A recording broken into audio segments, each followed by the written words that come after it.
Good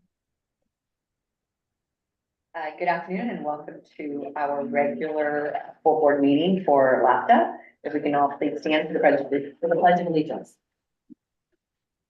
I pledge allegiance to the flag of the United States of America and to the republic for which it stands, one nation, under God, indivisible, with liberty and justice for all. I'm a little bit ahead of you guys.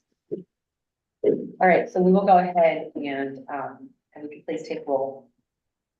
Yes, do we need to do the remote participation first? We can roll and do it.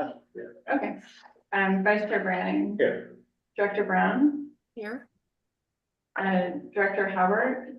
Present. Director Josie. Here. Director Kick is absent.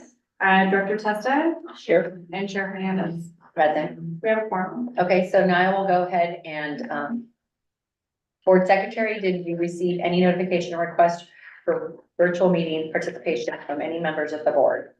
Yes, Chair Carla Brown notified staff that she has a need to participate remotely for just cause under AB 2449 and the Brown Act.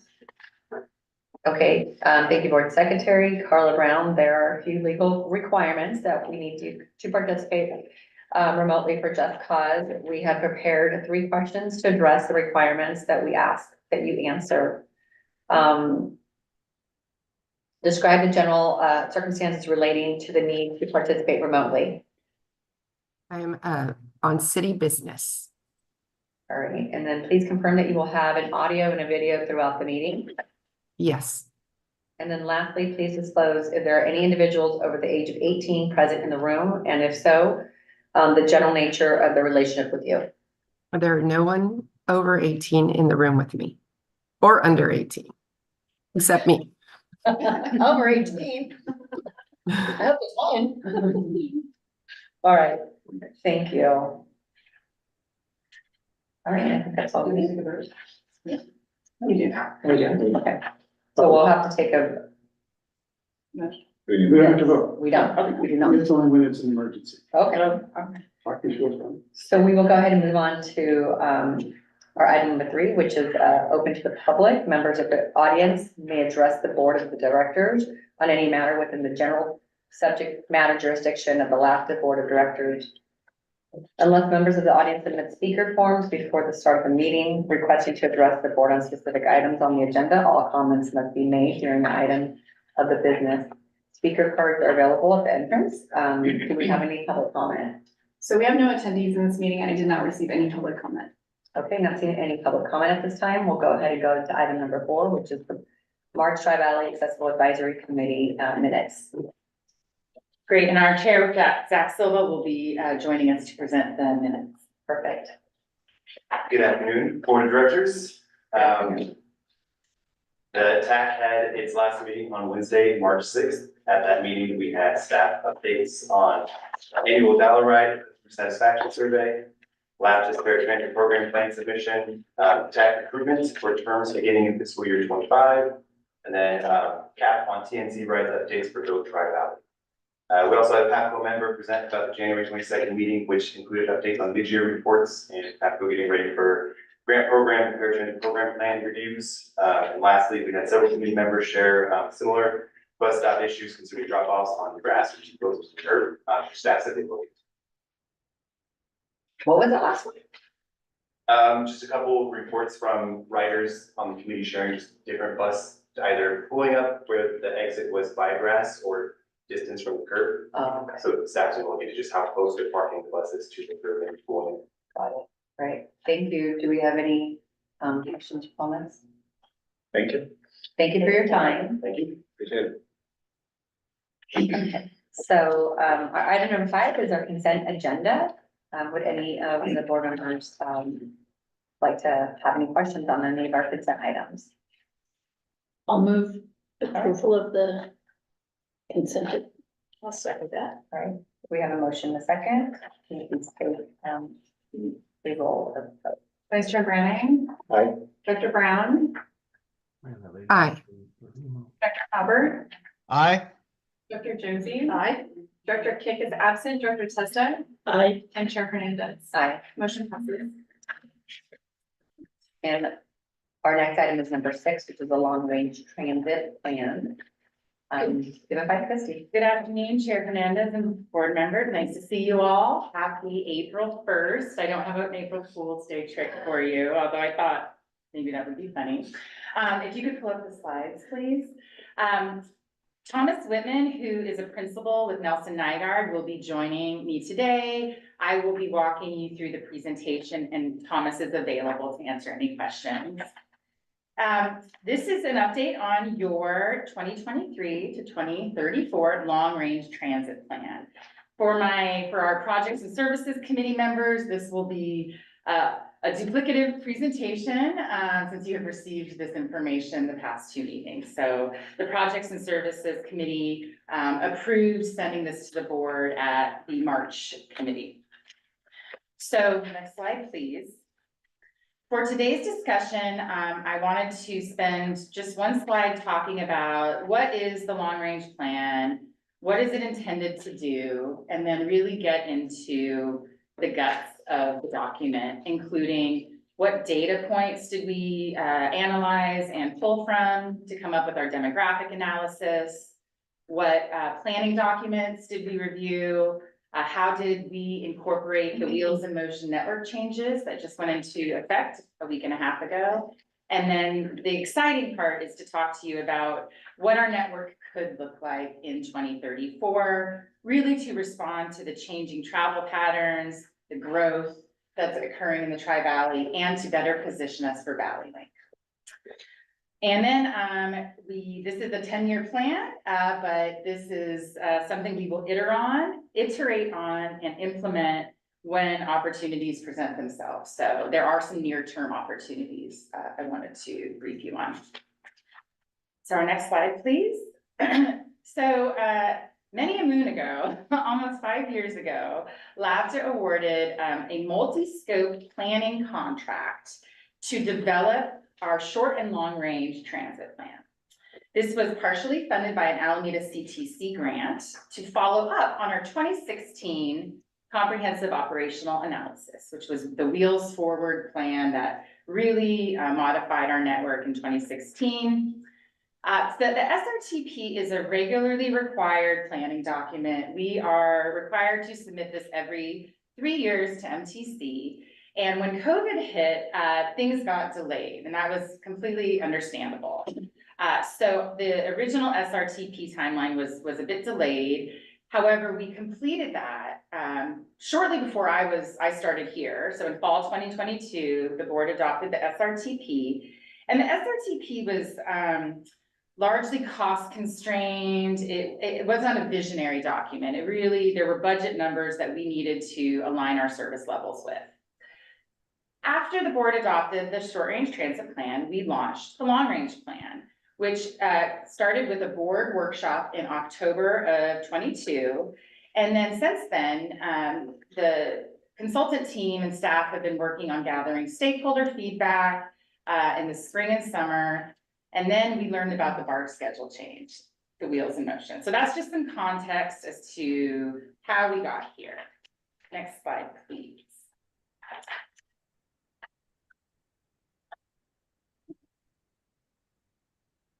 Okay, so the long range plan is not a required document.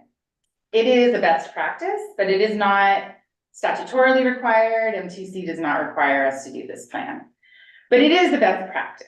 It does allow us to synthesize several planning efforts into one document, including the short range transit plan and all of the work that went into the Wheels in Motion plan.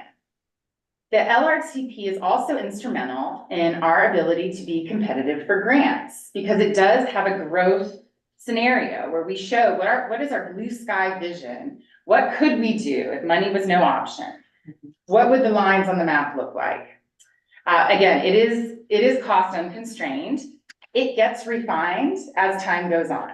You have your long range plan, and then you have your short range plan, and then you have your service planning. So while we have a visionary unfunded network that we're presenting for you for your endorsement today, rest assured this gets iterated as time moves on, and it does need to align with our budget. And also what's key is that LRTP is not our marching orders. It does provide us a path forward to growth, sort of the what and the why. How should we grow and why? The critical component of our updated strategic plan will be revisiting our mission and goals, our priorities and projects, and our organizational and financial health. So this LRTP really focuses on your service, but there's a whole ecosystem of work that needs to be done that we will take up in our strategic plan. So the next slide is just a recap of the board 2022 workshop. I know directors Testa and Branning weren't on the board during that time, but we did hold a workshop and discussed how the LRTP builds on the short range plan. We talked about the vision for the future, our goals and values that were outlined in our 2006 strategic plan. And really our consultant team did some Mentimeter polling on trade-offs. So the frequency of service versus coverage, sort of those tensions that we see in transit planning. And what we heard from the board during that meeting was there was a lot of discussion about the trade-offs between the frequency of service and the span and coverage. And I think the consensus was we want to follow ridership. There was also discussion about considerations for our different ridership groups, commuters, students, and seniors, and definitely some discussion about traffic around schools, bottlenecks. And so, yeah, we had our workshop and then staff continued to do the analysis. So now I'm gonna jump into the pieces of our long range plan. So first section is document review. So in this section, we looked at all of the regional transit studies and the housing elements for the 3 cities to better understand what is the planned development, what are the planned transit links and infrastructure that we will be expecting to serve in the Tri-Valley. We also looked at general plans, neighborhood-specific plans, and the key findings will not surprise you. We need to continue to connect residential and job centers in a quality way, and feeding BART and the future Valley Link stations will be critical in providing those regional connections to places outside of the Tri-Valley. The key inputs to this demographic analysis were the 2020 Census and American Community Survey data. Really, we were looking at 2 sort of indicators of transit demand. One is population-based demand, and this is layering housing and employment density. The second is transit propensity index. So how likely is someone to ride the bus? And what we have learned through years of research is if you look at low income, 0 vehicle households, demographic profiles, and persons with disabilities, those 4 factors tend to, when they're all on top of one another, tend to highlight areas where you will see transit ridership or where you're likely to see transit ridership. The next slide, please. So in general, transit demand is generally concentrated in downtowns and along major arterials. I don't think that's surprising. And some of our planned employment centers are not necessarily conveniently located to high capacity transit, so frequent bus service is essential. With relatively low population densities throughout the Tri-Valley, few areas support sub 15-minute frequency. However, some areas without service do have future densities that could support more frequent fixed route service. Now I have a few maps for you since I love maps. So this map is your composite demand. This is your employment and your housing density layered on one another. And you can see the areas in that dark kind of magenta or brown, that's where we will likely see more transit ridership. That's where you've got that right mix of employment and housing. There's concentrations in Pleasanton and Dublin, some in downtown Livermore, and some in South Pleasanton. And also San Ramon does light up. That is outside of our service area, but it is an area that we should think about connecting to or working with County Connection in the future. The next map is your transit propensity. So this is layering in your low income, your non-white populations, your populations with disabilities, and your zero vehicle households. And so again, the darker the color, the higher the density or the higher likelihood that you would see transit ridership. And we don't see as many dark areas on this map. And I think that's a reflection of the affluent nature of the Tri-Valley. We aren't without our low-income folks, but over the last 10 years, we have 11% fewer low-income households in the Tri-Valley. And so I think that is the suburbanization of poverty. People are moving out further and further. And so this does give us an indicator of where we want to put service. And the good news is we have quality service connecting a lot of these areas already. And then I'll move on to your wheels in motion changes. So I know I've talked ad nauseum about the new network that just launched March 23rd. But as a quick reminder, we are reinvesting in coverage throughout the Tri-Valley. We introduced new services in South Livermore and in Central and East Dublin. We modified our base schedule to go to 20 minutes from 15, so that we are seamlessly connecting to BART. And some of the pandemic service that has been suspended, including the Route 11, the 580X, the Route 2, those have been reinstated. And a really exciting piece of this is expanding the weekend service, going from 30 minutes to every 20 minutes on Route 10, going from every hour to every 40 minutes on Route 30. So that's, you know, what, as we see that off-peak ridership in the midday and on weekends, it's important that we respond with good service. So, without further ado here, oh no, almost. Recommendations for this plan were not just built on academic studies. We looked at previous public input that we got from our Wheels in Motion public outreach effort, that's very recent information that we just were able to obtain from the community. Our consultant team did an assessment of current and future market conditions. We looked at regional transportation plans and transit plans, the local municipal plans. And what was important is that we deliver a balanced network that isn't aligned with our JIPA requirements. And so your new long-range network does get us into alignment with what our JIPA requires. Again, this is not fiscally constrained. I just want to mention this. This is a blue sky picture. I actually think we could go bluer sky. We could probably put more lines on the map and more frequency.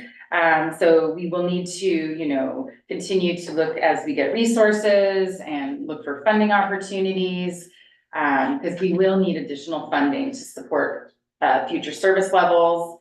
And again, we needed to get to a balanced service plan that's in line with our JIPA, and we have accomplished that with this new plan. I will note, this plan does not look at school or paratransit services. We look at school routes so often that they stand alone in some ways. So we just wanted the consultant team to focus on the fixed route service. And we also didn't talk about impact to paratransit. You have a very generous paratransit service area whereby you offer paratransit service throughout the Tri-Valley, and it's not tied to when a bus route is operating. And so given that you have this robust paratransit service, noodling on the routes really wouldn't affect your paratransit riders. So in our new network in 2034, we are recommending 4 on-demand or micro-transit zones, and I have a slide to explain what that is here coming up. We have new routes to the Isabel Valley Link Station. We are proposing a new shuttle for the South Front or Midtown Valley Link Station.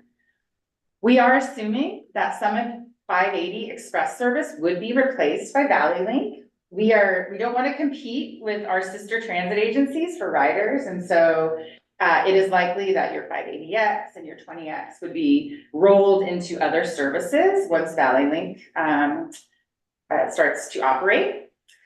We achieved 20-minute service 7 days a week on your 2 rapid lines, which is just, I just love saying that, 20 minutes, 7 days a week. It's lovely. And we have a new regional express service on 680. This route was identified in 2021, looking at the Tri-Valley Hub study that was looking at opportunities to fill the rail gap, the state rail gap, and the route 680X was recommended. So this would go between the Pleasanton Ace Station and the Martinez Amtrak Station, really filling a critical gap in transit service. And this route would be cooperatively operated with us and County Connection. So really just a very awesome opportunity to demonstrate how we can work together to better meet regional travel needs. So I neglected to mention, you have the entire long-range plan in your packet. So you have a lot of data in your packet. Happy to speak to any question you have, but I wanted to just highlight a few maps and a few, some of the results here. So in 2034, we have, as noted, 4 microtransit zones. Those are seen in shades of blue and green. You've got one large one in Dublin. We have one in Hacienda in Pleasanton, one around the Isabel neighborhood station, the Valley Link station, and one around South Front. You see your new 680 route going up to Martinez on the 680, on I-680. Let me see what else I would note. This map doesn't depict frequency, so you can't see that we are boosting frequency on the weekends and for some of our routes. Again, can't drill into it here, but we are realigning both the Route 14 and the 30R to connect to the Isabel station. Both of those routes travel close by, and so we would recommend a realignment to serve that station. So I'll keep going here. So how many routes total? Oh, that's a good question. I can get that to you. It's a few, it's about probably the same as we have now, given that some routes we are assuming would be reallocated, like the 20X and the 580X. But I will get you that information. Okay, next slide, please. So microtransit. Thought it would be helpful to talk to you about what microtransit is. So microtransit is more flexible fixed route service. It acts like a bus in many ways. It has the same fare as a bus, but it is on demand within a zone. And you can use an app or a call center to book a trip in real time. And you would get in real time an estimated time of arrival. So it's similar to booking an Uber or a Lyft. So you say, I want to go from here to here. It comes back and says, your ride is in 12 minutes. It's not door to door necessarily. Typically, you walk to a corner. So it's corner to corner. But it's a good mode for providing coverage in areas where there is low density. It can also serve as first and last mile, although it's a mixed result with the first and last mile. Depends on how much demand you have to meet a train. Productivity is not, it's 2 to 4 passengers an hour. Some systems we see higher productivity, some it's lower. So it's still a mixed bag. It is more productive than your fixed route or your paratransit service. So paratransit typically carries 1 to 1.5 passengers per hour. So it's more productive than paratransit, but it is less productive than fixed route. Fixed route, you're at 11 or 12 passengers an hour. But we still think it is a right fit for our community, and in looking at where we think we would see the most success, we think in Dublin and citywide, or we might look at Dublin having 2 zones. I think that will come as we iterate on the cost of this. Livermore, at the Isabel and the South Front Station, I think really to provide off-peak coverage when some of your fixed route buses aren't running as frequent. And then in Hacienda and Pleasanton, we think that is an area that could be ripe for this type of service.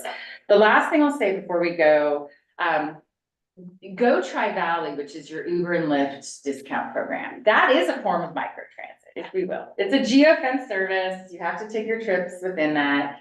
I would not be recommending we do both microtransit and Go Tri-Valley. I think we would be competing for riders. So the board, as we see what the results are of our Go Tri-Valley changes, which just took effect today, we may be recommending that Go Tri-Valley gets significantly pared back as microtransit launches. So perhaps Go Tri-Valley is only available after hours or truly to or from a bus stop. So we don't think there's a place for both as Go Tri-Valley exists today. So for the micro transit, are we seeing, are other cities doing that already? And then what are they, like, what's their outcome? So it's a mixed bag. Cupertino is doing a service with VIA. Samtrans has 2 microtransit zones that just launched about 6 months ago. Sacramento has 8 or 9 zones. AC Transit dabbled with this. They called it their Flex. So did VTA. It exists throughout the state. A lot of agencies are experimenting with it, and it is a mixed bag. I learned when we had a pilot microtransit service in Pacifica, Lindemar area on the coast, and it worked really well, with the exception of Wednesdays when the high school kids all got out and they all tried to get on a microtransit bus to go from the high school to the 7-Eleven. And it was kids are funny. I love kids, I love humans. We neglected to realize that the bus route that we were moving to microtransit on Wednesdays, when they had their early out, that was their transport. And so that was tough because the algorithm can only handle so many trip requests. So we had to Band-Aid that. So it's not always a good first last mile connector. It's really only as good as how many vehicles you have. And you won't get the Uber level of response. That is just not practical. So I was remarkably impressed with how financially efficient the Go Tri-Valley was. How does the microtransit compare? It will be more expensive per passenger, likely than Go Tri-Valley. It will likely have a cheaper cost than fixed route service. These are smaller vehicles. They can, you can see your cutaways, you can have vans, sedans. This came up at our Projects and Services Committee a few months ago. But there are some microtransit providers that are much cheaper. There are some that are more traditional, like your MV. Our current bus route contractor does operate microtransit service. All of the big contractors are doing this now. And so those types of services tend to be a bit more expensive. So it is a mixed bag. So why? If Go Tri-Valley just keeps coming up as being so cost efficient, why you say we'll cut back if we go this route? If it's more convenient, more cost effective, why do we cut back on Go Tri-Valley to allow for a more expensive, less convenient product? That's a great question. I think there's a couple of things that come to mind, and I would invite Thomas to chime in. Go Tri-Valley, we are not able to count any of those trips for our federal reporting. We don't get credit for any of those trips. So that is the reality of it. The wheelchair accessibility on Go Tri-Valley is, we have not heard any complaints, but it is something that I'm watching because if you look at Uber, we have wheelchair vehicles in our service area, but we would have 100% ADA accessible fleet here with microtransit, and microtransit could be another opportunity to move your paratransit customers this is a same day service that this could offer them. And paratransit, as you know, is the most expensive service that we offer. This would not be a duplication of paratransit service, but it could meaningfully shift people who want to do same-day travel within Dublin, for example. They could book a microtransit trip.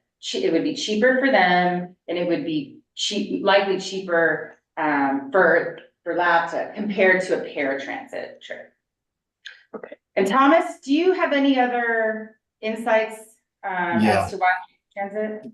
Yes, one of the things that we found in other places we worked is that, there's a limit, from where the cost, really this is a question of where some of the cost curves are in terms of what becomes more effective in one place versus another. For the Uber and Lyft subsidies, there's a definite, for each incremental new passenger, there's an associated cost associated, with that. The fare integration with the existing fares isn't quite there.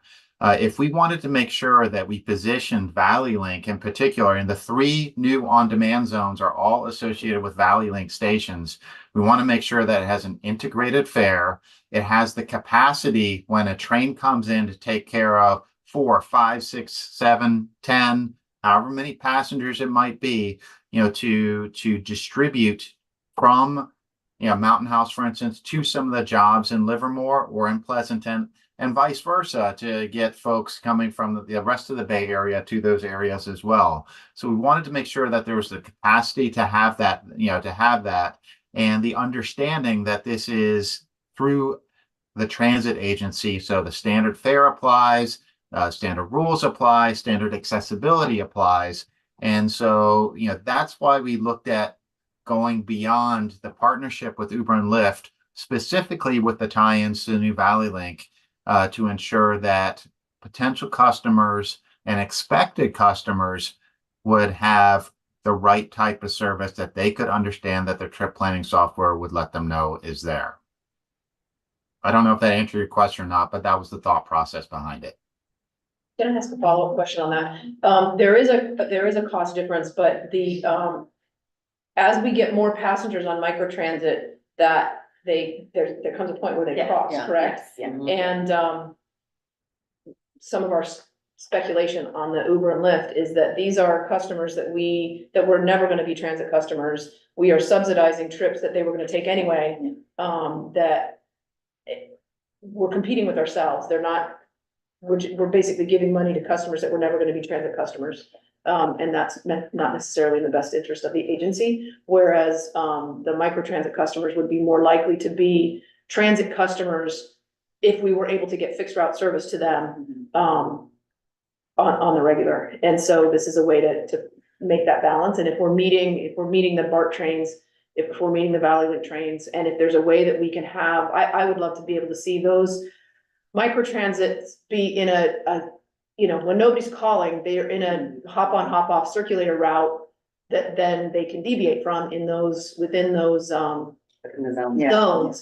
And then we're picking up additional riders and. It's just like when you go to the airport and you're constantly picking up Right. folks at the airport and taking them to their hotels or to the rental car places. Exactly. It happens. Exactly.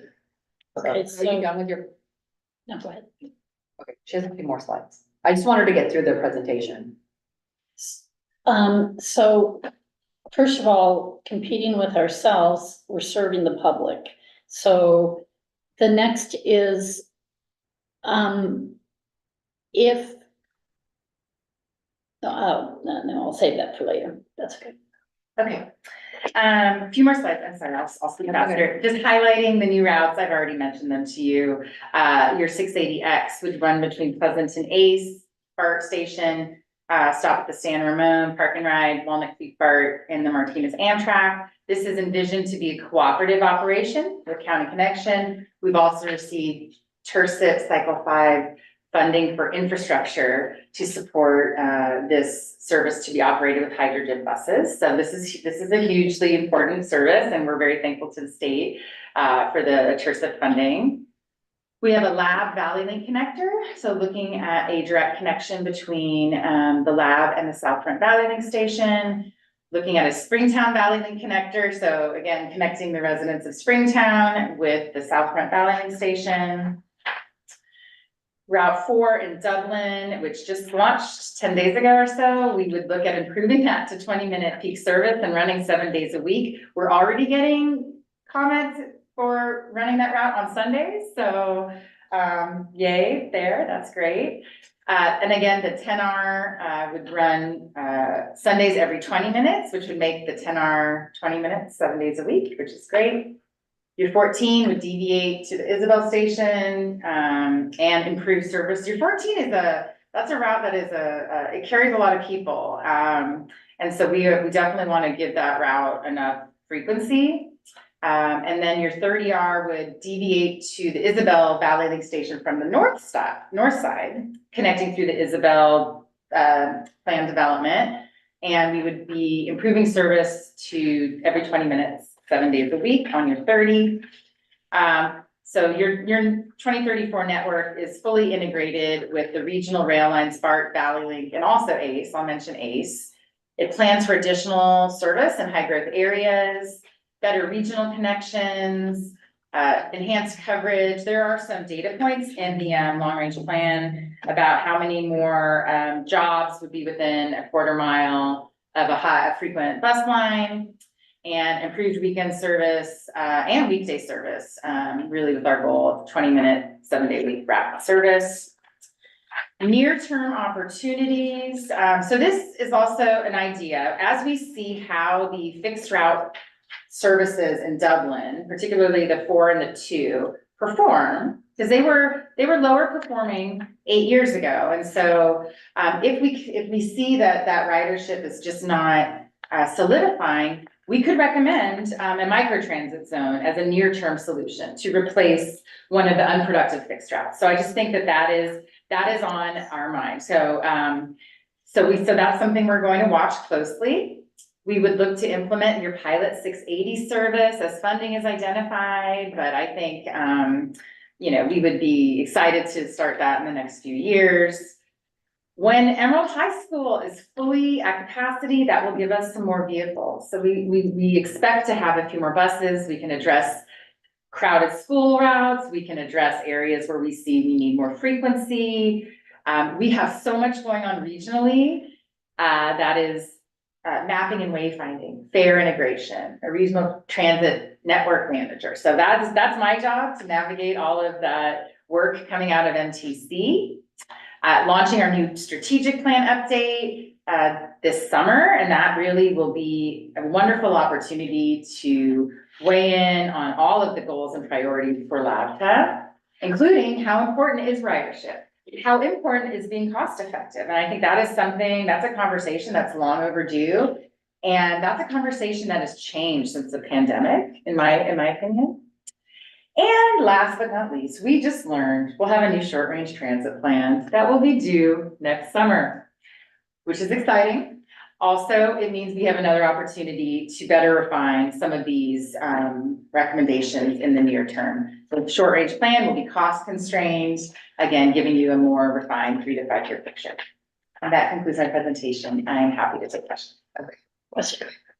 Okay, so one of the reasons cited for the micro transit over the Go Tri-Valley was we don't get credit. I don't know. Yeah. So that doesn't seem reasonable. It seems like we should be able to open up that discussion to get credit. I might Serving the public. I agree with you. I'm gonna, I might call on Tamara here or Jennifer if you have any input here, but my understanding based on the National Transit Database, which is our repository for all of our data, they don't have a category to collect these types of trips. They have a category for your microtransit type demand response service. But these trips that we're providing, and we're providing 4,000 to 5,000 a month, they don't have a box to go into at the National Transit Database.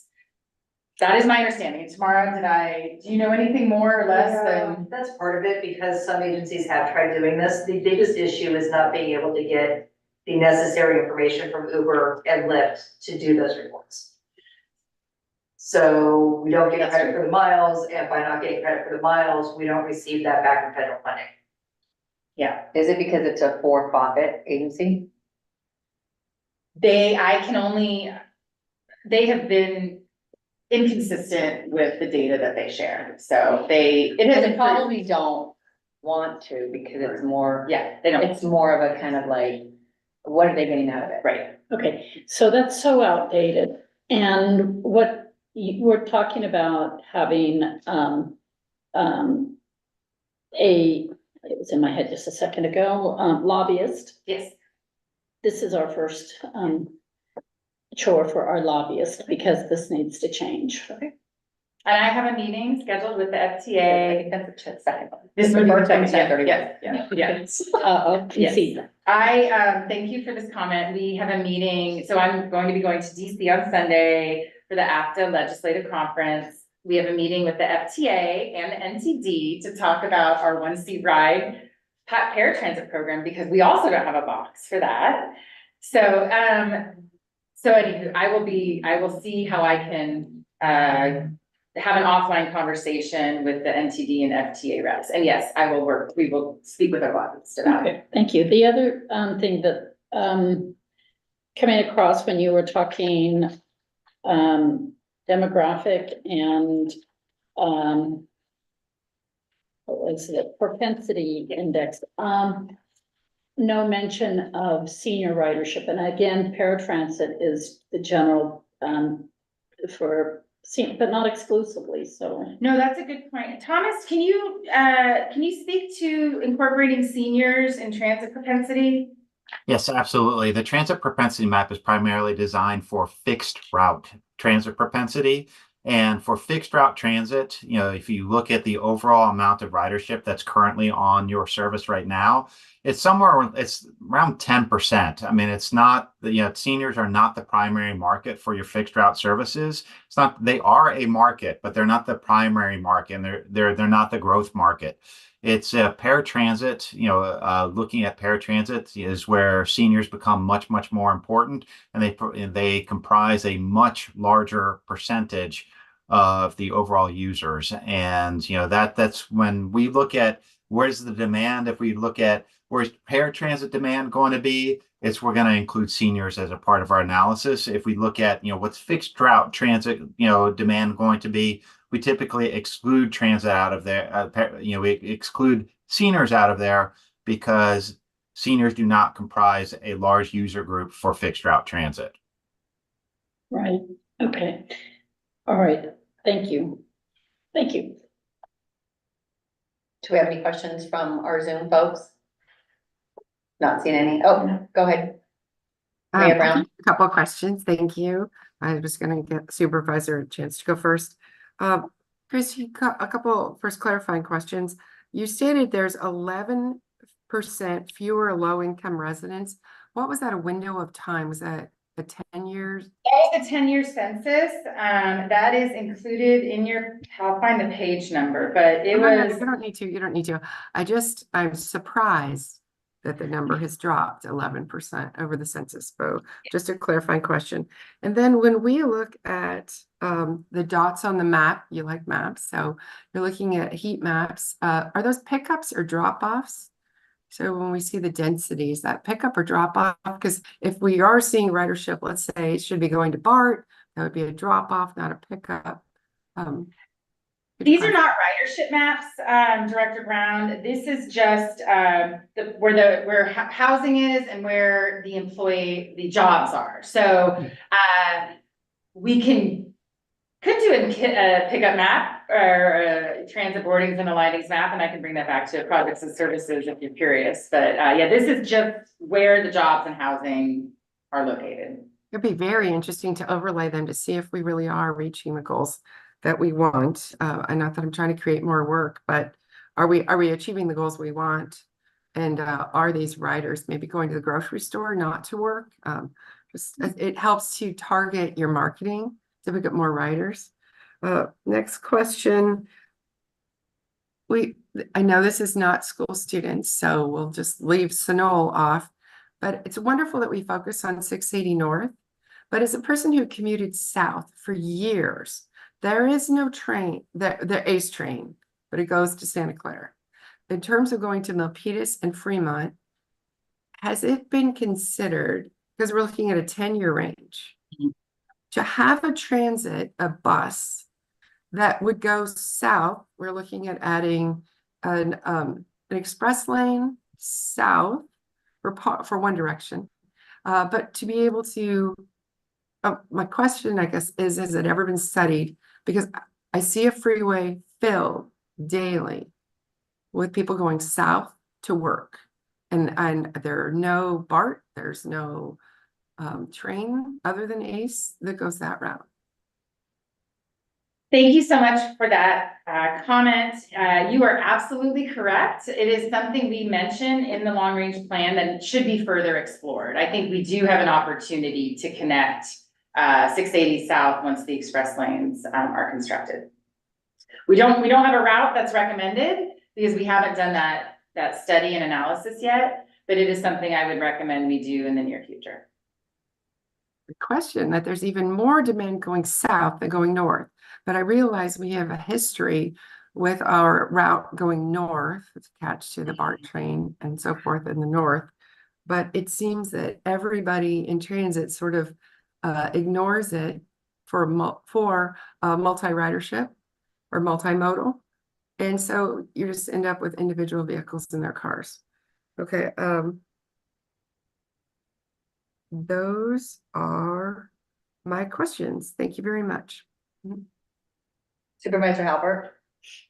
Yeah, so I had the same question. Thank you, Mayor Brown, for raising that. My point being also to add on to the conversation, I believe there are already multiple corporate buses that do this. So maybe a Genentech bus or a Google bus or whatever. And so it just seems to me that there is that demand. Whether we can service that better than the corporation itself, I don't know.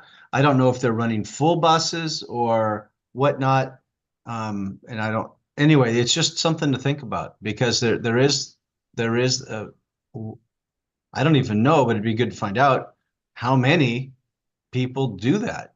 You know, we all hope that eventually those companies will recognize that their talent lives here and move corporate offices here of some kind, maybe a division or something. But anyway, so that people don't have to commute that far in a bus, but that's something to think about.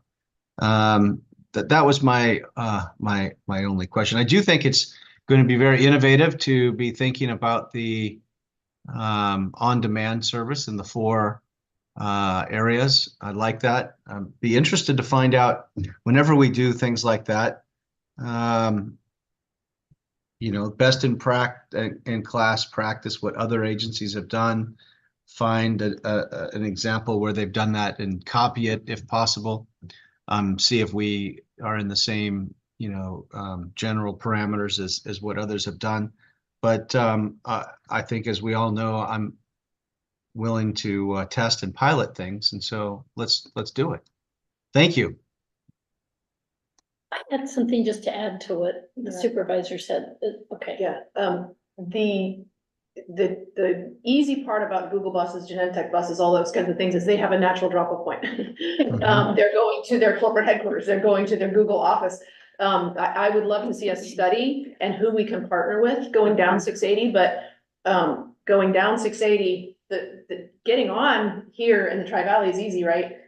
Coming home is easy, but what's on the other end, right? We all know getting on 680 and going down 680 is where everybody's going, but everybody's getting off someplace else on the other end. So are we going to Warm Springs? Are we going to Mountain View? Are we going to Cupertino? Where are we going on the other end? And I think that's the challenge. And so we need to be mindful that, you know, while the workers all live here, they all work in really widely different areas. So are we talking about going to Fremont? Or are we talking about going all the way into Santa Clara and that area? So who's our partner on the other end? Like, we have a natural partner going up 680 with County Connection, but who are we partnering with on the other end? Because if we're running buses down that way, wouldn't it be nice if we had a partner that was running buses coming this way? So, you know, we can double the manpower. So I would probably be AC Transit, which is also in Alameda County in Sunnyvale, and it's Fremont rather anyway. you know, so anyway, the great question. Those would be great questions to answer. Yep. There might be more than one partner too, if we, Yeah. you know, could have some Mhm. natural drop-off points. Mhm. So, you know, that was my comment on that. And then, I love the idea of, some of these innovative things, to help with our fixed route service. And as we get new buses and as we realign our school service, figuring out where we can use that extra capacity in ways that are, yes, adding frequency, but also perhaps serving areas that we are not serving now. And I know that we'll be doing this as we implement this 10-year blue sky plan, but watching the BART trends and watching the, you know, nobody predicted the work from home, you know, 180 degrees, but seeing, you know, how we are meeting changing working patterns going forward. I'm excited to see what we can do. Thank you.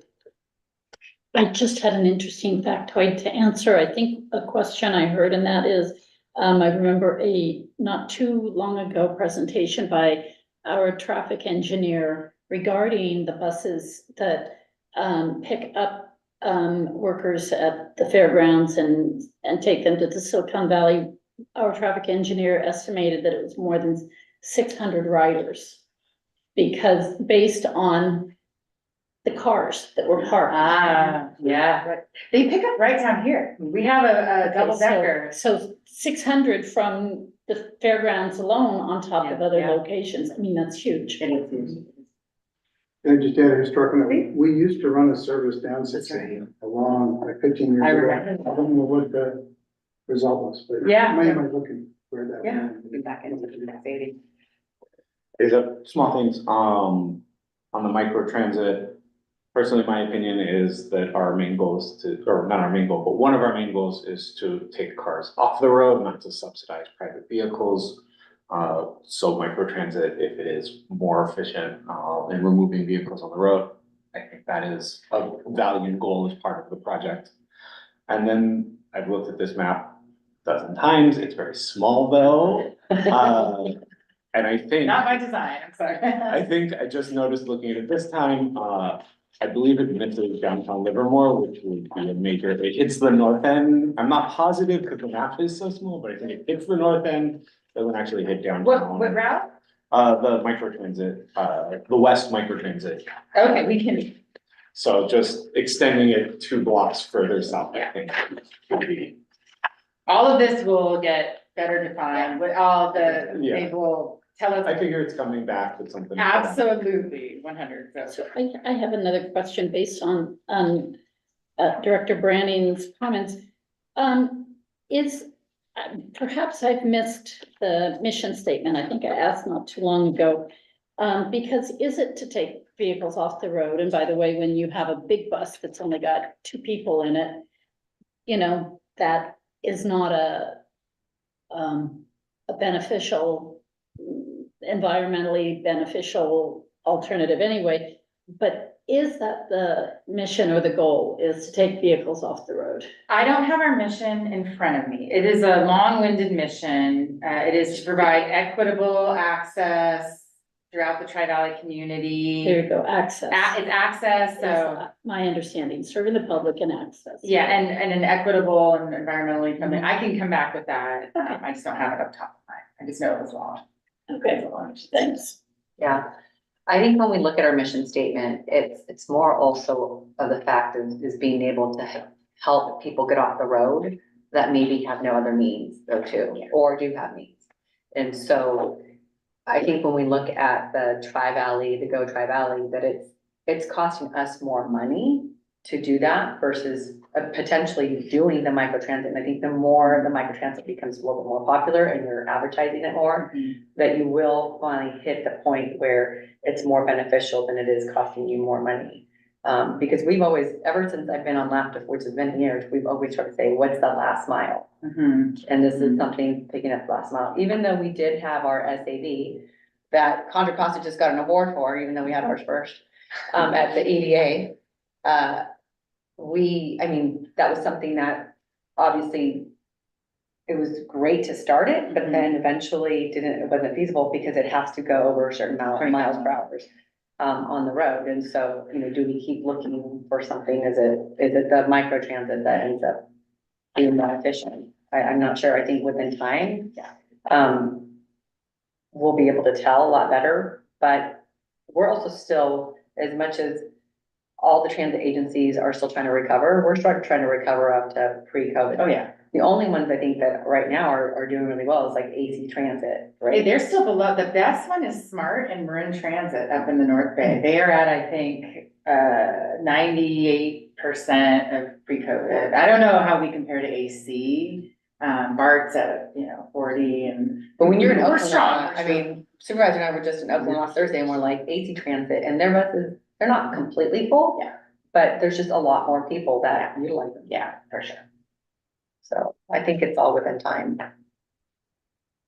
Not seeing any other questions, I will go ahead and ask if there's any public comment. I did not receive any public comment. Okay. I'll bring it back to the board, with any other deliberation. If not. Move approval. Second. Okay, we have a motion and a second. Vice Chair Branning, Aye. Director Brown, Aye. Director Halbert, Aye. Chancellor Josie, Aye. Director Kick is absent, Director Testa, Aye. and Chair Hernandez. Aye. Motion passes. We'll go along, to item number 7, which is our executive director's report. Yes, thank you, Chair. Starting it off with ridership. This is the month of February that I'll report on. So this is still before our new network change. But we are still seeing a year-over-year increase. I love to see that this last February, we carried 5,300 average rider, 5,300 riders on an average weekday compared to 4,500 a year ago. So that's a great improvement. That I believe is in part to us restoring the 10R to frequent service, which we did in April of last year. The weekend ridership trend has started to plateau, although we are curiously awaiting the results of our new network. I was hoping to have some data for you today. I do not have anything tangible other than we know there's some ridership on the 4 and the 2. But since we are running fare free, our operators aren't necessarily diligently counting riders as they normally would. And so we will be closely watching, and you'll get your first full month of ridership at your June meeting, but I will share anything with you at our May meeting. I know we are hearing positive comments though, and already asking for more service on Sundays, so. And speaking of our launch, we did it. We launched first big network change in 7 years. Everyone behind me did an amazing job, and I think that's just, you have to give kudos. I didn't do much and they did it all. We've got ads in our local papers. You can see Tony's still there. We got Tony and Polly's. Is that him? Yeah. This is Candace from Rail. So she's a superstar. And we are still promoting our free ride. You can take that. So these are great pictures. So we're really pleased. Staff did a great job. We're getting the word out. Our operators know they're being our best ambassadors. And yeah, our news releases were picked up, and we're actually getting a prominent story in the LAVTA mobility publication that they print and hand to every conference attendee at their conference in Portland. So super excited about that. And you have some pictures in your packet. We were at the St. Patrick's Day Festival. That was so fun. Everybody loves a spinning wheel. If you ever want anybody to come to your table, a prize wheel is the way to do it. So we resurrected our prize wheel, and that was super fun. We provided free fares to on the 30R. We carried several hundred people, which is great. And then we just rolled right into Transit Worker Appreciation Day, which was on March 18th. We had tacos, and every employee here got a Sherpa blanket. We have Sherpa blankets for you all, for our board members, so please pick one up on your way out. They're under $10, so you don't need to claim them on your Form 700. And they're nice and cozy, right? It's time for summer. So moving on, it is TAC membership recruitment time. So we are recruiting members for our Tri-Valley Accessible Advisory Committee. We need members from all of the cities as well as the county and social services. We have a press release issued. I've been doing some targeted outreach to community members that I think would be a good fit. I've received 2 positive responses. I would encourage you to share this recruitment with your networks. And if you have anyone you want me to try to recruit, please just send their name my way, and I will do my best. Any questions on projects and services? Nope, not seeing it. Okay, now, finance and admin. I wanted to spend some time talking to you today about SB 1031. And I'm gonna give you a little overview of what is in the legislation and talk to you about what's coming next. And then I'm going to ask Jennifer Yeamans to come and talk to you about how your legislative program that was approved in February, what that says, and how we might use that to form our position on this bill. So on March 18th, Transit Worker Appreciation Day, Senator Scott Wiener and Aisha Wahab from Fremont introduced SB 1031. This is a replacement bill being led by Senator Wiener and replaces SB 925, which was sponsored by MTC. And then SB 397, which was the Wahab, every transit agency must consolidate into one Bay Area transit agency. So this new bill is important in that it does contain the enabling legislation for MTC to put a measure on the ballot in 2026 or later. But it also has a lot more in it. It requires a floor of 750 million to be spent on transit operations, to be distributed on a basis that is unknown. So there's a chunk of change that's, being required to spend on transit operations, but we don't know the methodology. It gives MTC control over any new funds raised if there is a measure that is successful, but it also gives MTC increased authority over existing funds that the transit agencies receive.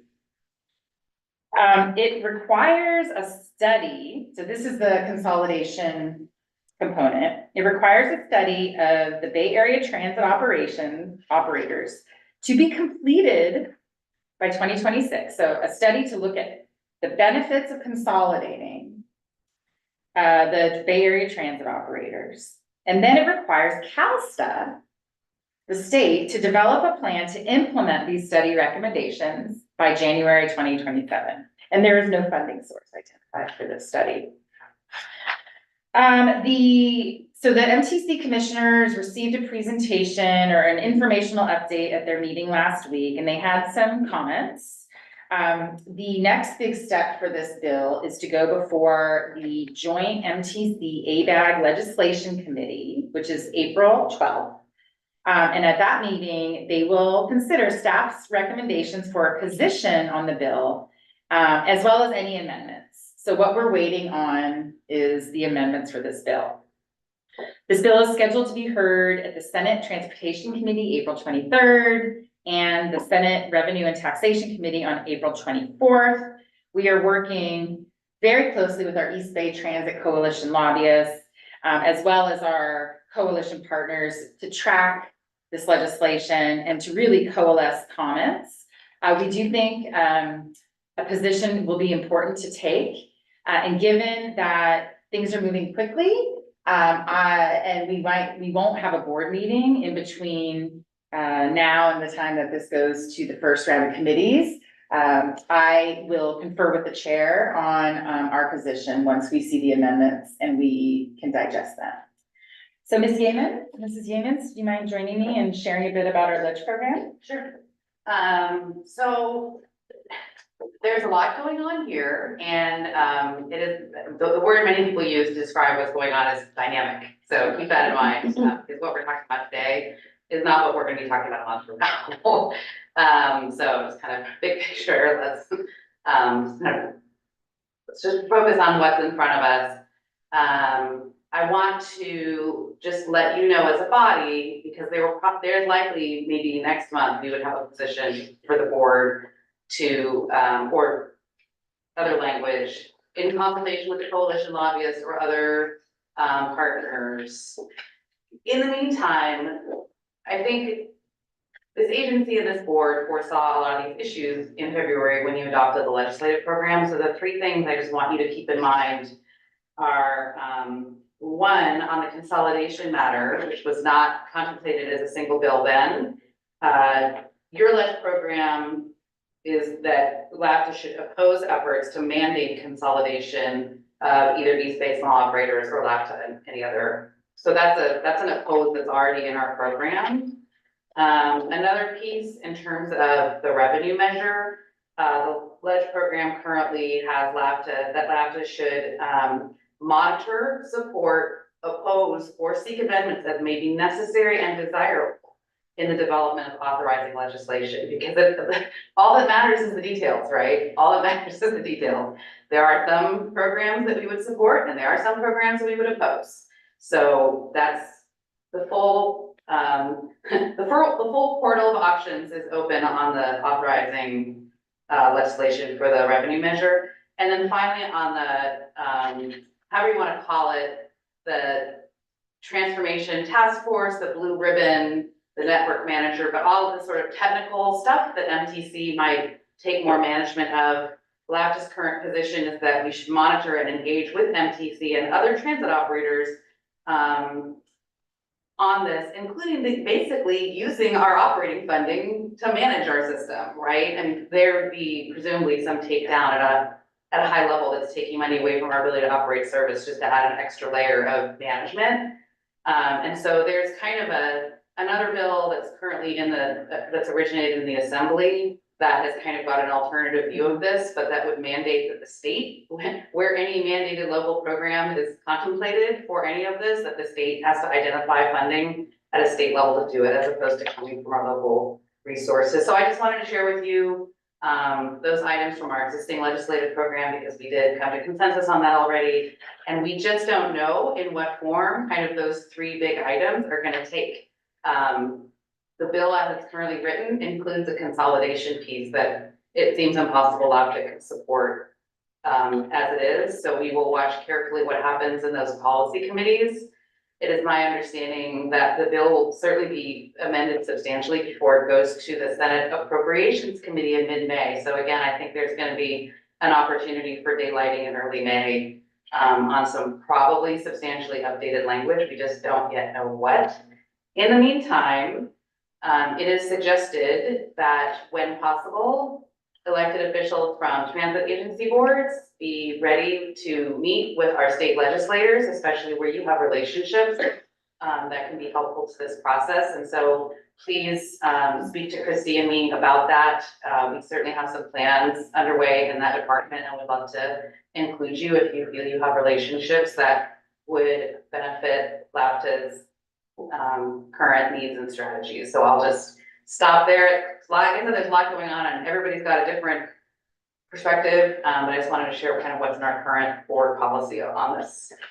And before we open it up for some comments just specific to this, AB 1837 PAPN was the bill. I think it's a counter proposal to the WAHOG bill, and it codifies the current Regional Network Management Council, which is existing at the MTC level, codifies that in the state, and better supports transit coordination and not consolidation. And so that will go before the Assembly Transportation Committee on April 14th.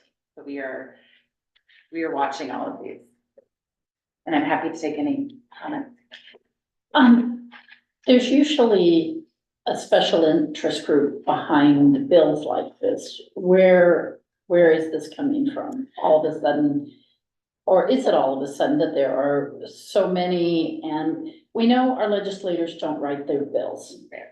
They are handed to them by a special interest in, so where is this coming from? So this, do you want to answer that or? Well, I wasn't there when, I wasn't in the room where it happened. Yeah. So Yeah. I'll claim all plausible deniability. I mean, advocates have been working, I think, in this under the banner of seamless, transit for a long time, but I don't wanna ID them, because like I said, I'm not party to those discussions, but there's certainly a lot of advocates and many stakeholders interested in, what's at stake here. I mean, I think even MTC is a bit surprised that they are no longer, in the passenger seat of Senator Weiner's bill, right? Yeah. I mean, that's what the commission discussion was, all about last week, so.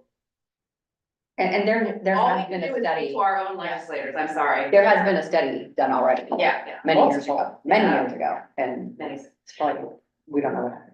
So Seamless Bay Area is one of the main advocacy groups that has done a good job of articulating that, there are challenges in the Bay Area system.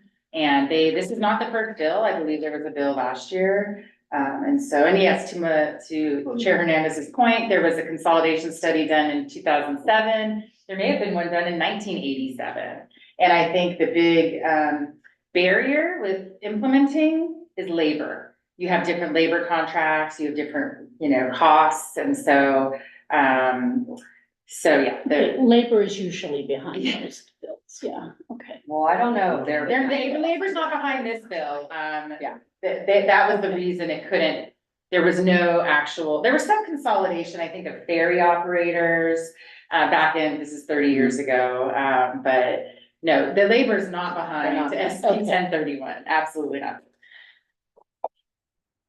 Yeah, and just to add, I mean, regardless of support for the current legislation, there is a laundry list of labor-related laws and regulations that govern transit operations that come with any implementation efforts of bills like this, regardless of who supports them now.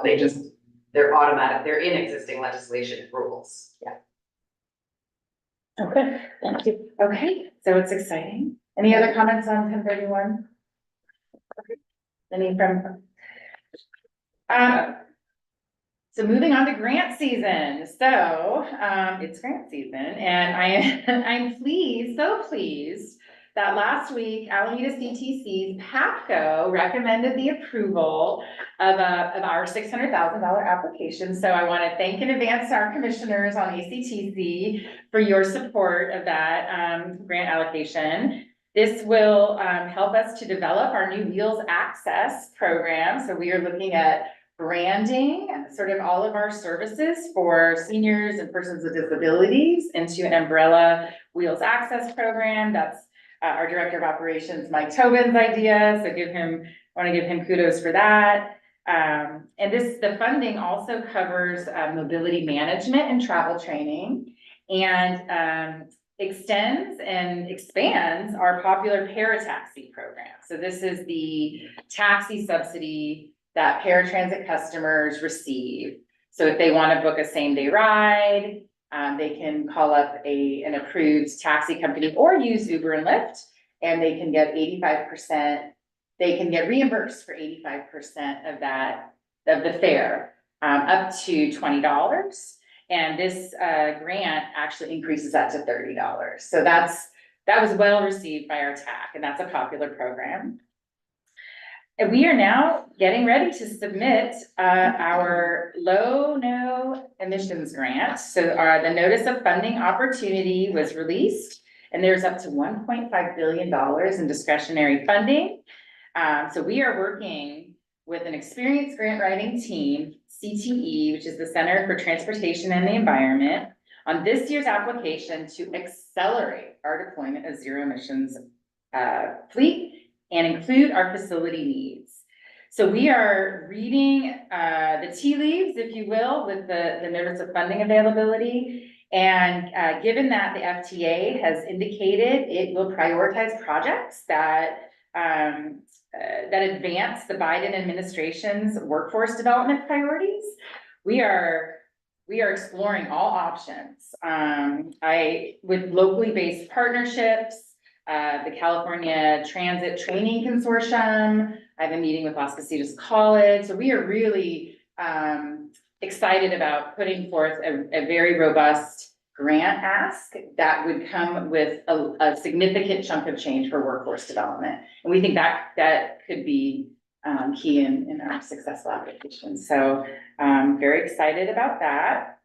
And on March 13th, CalSTA released the TERSIP guidelines. And so those will get finalized here shortly and be released April 23rd. Applications will be expected in July. So we are busy writing grants and moving forward there. We've got some upcoming conferences. So this Sunday, the general managers, well, many general managers, but the East Bay Coalition general managers and our chairs will be traveling to DC for the LAVTA Legislative Conference. We have meetings scheduled with our congressional leaders and the FTA. And I think that should be a successful and fun trip. I brought my eclipse glasses so we can step out during our meeting on Tuesday to see the eclipse. And the last conference in April is the LAVTA International Rodeo and Mobility Conference. So we are sending Evelyn, our winner. She's going to be competing on that Sunday. A few staff members will be going up there to cheer her on and then attend the conference. It's in Portland, so. And last, I was named, or I was selected to serve on the 2024 California Transit Association Small Operators Committee, and Mike Tobin was selected to serve on the Operations Committee. So we will be better connected with our partners at CTA and have more meetings to attend. And then lastly, in your packet, you have your board statistics. I don't think there's anything noteworthy to point out, although I welcome your comments and questions. My eyes go right to Go Tri-Valley every time, and it is less than January, but there were 2 less days in February. So we shall see. Today is the day that the program makes the change to 10 cap, so we'll be watching that very closely. I have a quick question on that, if I might. How did we advertise the change, and how successful do we think we were in reaching the people who Supervisors? gonna bump up against that cap? So the feedback from our project partners, Uber and Lyft, was that if we sent out an alert, it might actually draw more attention to the program. And so we are, I don't want to say silently implementing it, but it is just going to become a cap for the current users. We have language on our website. And so, yeah, at the advice of our project partners, they thought a splashy, hey, this is gonna be changing, could just draw more attention to the program. Wouldn't it be reasonable that, I mean, is it easy to track how many, if somebody's already got 5 trips, to make them aware? You are aware that there is a limit of 10 at this I point? can check on that. Yeah. That might be something we can. Well, also to know ahead of time, who are those users that regularly exceed those caps? And I mean, I wouldn't want to send a broadcast message, but to let those people know that if they are taking this to work every single day, and by April 10th, they're gonna not be able to take this to work every day, or the grocery store, wherever they're going. I think that a heads up to those particular people would probably be in order. Okay, we might be able to do that. And when it doesn't work, do they get a message that they hit a cap? I believe so, yes. Yeah, I would hate for somebody to, Yeah. Well, I think the most important part is to find out, I think this has been discussed before, is, is it vulnerable populations that are utilizing it and using it to benefit because they really need it versus a person in their car sitting in the garage. Wait, but I thought we said we weren't, did we decide that we were, that there was an appeal or an opportunity if they're exceeding the number? We decided based on feedback of this board that we weren't going to pursue an exemption at this point. But I think in the future, if that's the way we're gonna go, whether we eliminate or bring it down to a certain amount of dollar amount, who gets it? Because I mean, yeah. People with disabilities and seniors and people who genuinely, that changes their quality of life, their access. I would hope that we would find a way to accommodate them. And I absolutely, and our paratransit users would also still be eligible for the taxi program, which, so they do double dip, which is perfectly fine. They get half their fare up to $5 off, and then they get their 85% covered by LAVTA. So, that would still be available. That doesn't have a trip cap, but it does have a dollar amount cap, per month. Okay, any matters initiated by the board of directors? Not seeing any, then we will go ahead, our next meeting will be on May 6th of this year, and so we will adjourn at 5:21. Thank you all. Thank you.